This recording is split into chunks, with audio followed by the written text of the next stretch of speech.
Pepper, the king of spices. Introduction. What is black and wrinkled like a tiny raisin? What has sent men sailing across the ocean and was once used as money? It's pepper. You have seen pepper in a shaker.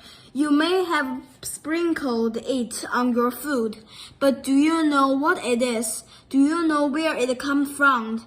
The pepper you eat comes from a dried up berry called peppercorn. If you have ever seen a peppercorn, you might have thought it was a pebble, but it is not. It is a berry that grows on a vine. People use the whole peppercorn or crush it into tiny pieces. They use it to add flavor of food. Plant parts that are used to flavor food are called spices. Pepper is a spice with a very strong flavor. People use it on meat and vegetables. You can mix it with other flavors to make plain food taste better. Eating too much pepper can be bad or for you. If you eat plain pepper, your tongue will feel like it is on fire. You might even feel hot inside. Some people can get sick if they eat too much pepper. Pepper is known as the king of spices because it is used more than any. You will find out that pepper was once even used as money. How pepper grows. The pepper plant grows as a long vine. The vines often wrap around a tree. Growths of round berries hang down from the vines. Each group can have 30 to 70 berries. When the berries run out, they turn black and hard. They become wrinkled like a raisin. The dry berries are called peppercorn. Each peppercorn is smaller than a pea. Usually, people do not eat whole peppercorns. Instead, they use the type of pepper you see in a shaker. People use tools to grind peppercorns into tiny flakes. This makes pepper easier to eat. Where pepper grows. The pepper plant needs a lot of water to grow. This is why it is found in places that get a lot of summer rain to dry out the berries. Farmers also need a place with a warm, sunny autumn.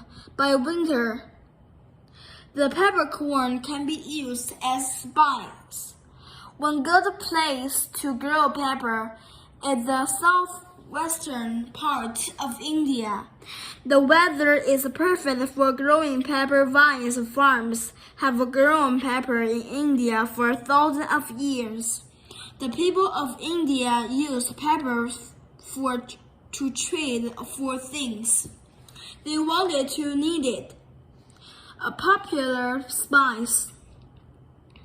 Pepper has been used in many ways. Long ago, people used it to make meat taste better. Some people thought eating pepper could help them when they got sick. They also used it to make their home smell good. One place where pepper is popular is Europe. Hundreds of years ago, it was very hard to get this spice there. It did not grow in Europe, but many people still wanted it. There was a very small supply of pepper, but a big demand for it. This meant that people who had pepper could sell it for a high price. Peppercorns were in such demand that they were sometimes used as money. People might get paid in peppercorns. They could use their peppercorns to buy things they needed. They could even pay their rent with the peppercorns. People could also trade peppercorns for other food in Rome. A person could trade 1 pound of pepper for 40 pounds of wheat. In Greece, pepper cost so much that most people could not afford to buy it. If a poor person had pepper, leaders might have thought it was stolen. Sometimes poor people were punished just for having pepper. It was clearly a spice only the rich could afford. A long expensive journey.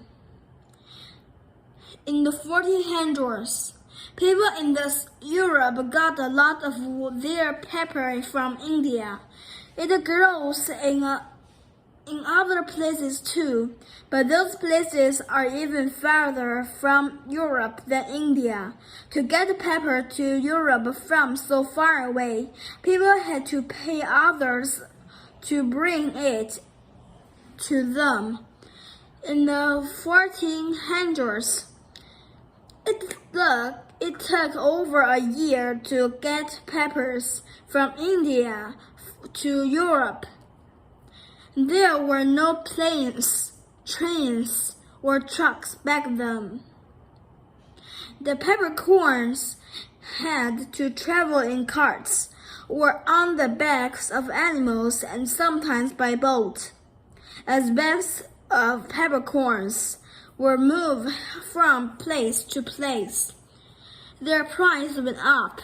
Each worker had to be paid.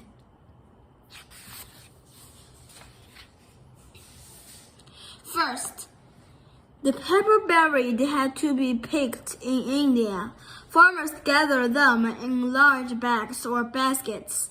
Then they put them on big blankets to dry in the sunlight. All the farmers had to be paid. Workers loaded the peppercorns onto wagons, and the journey began. Strong animals pulled the wagons to a river. Bags of pepper were loaded onto boats. Then the boat took the pepper down a river to the shore. All the wagon and the boat workers had to be paid. Now the pepper was ready to cross the ocean. It was loaded onto large boats that sailed from India to Africa. The boat workers and the captain had to be paid. When the pepper arrived in Africa, it had to remove overland. A strong buffalo or camel carried it. The pepper was taken down the Nile River on the wide boat. The lad, the animals, all had to be paid. The load of spice had to cross the sea between Africa and Europe. So it was put onto one last boat. It could be sent to Greece, France, or many other countries. All the boat workers had to be paid. Then the boat reached Europe.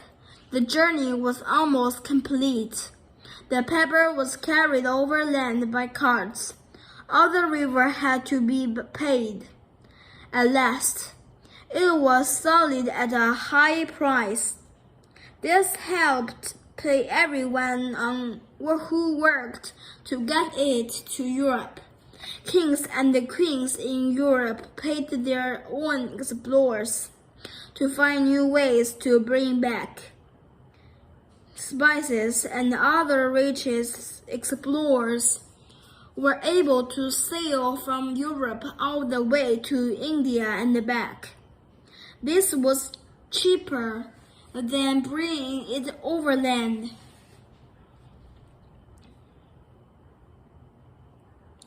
Pepper today. Pepper is used around the world today, but it is much, much cheaper now. You can buy it in a store with just a few coins. Many spice places even give it away for free. Imagine how a king from 600 years ago would feel if he saw free pepper. Why is pepper cheaper today? Now, there is enough supply to meet the demand. Also, people can ship peppercorns around the workers in just a few hours. People use fast ships, train trucks, and even airplanes to quickly get pepper to those who want it. The pepper that comes out of our shakers is just like the pepper from 2,000 years ago.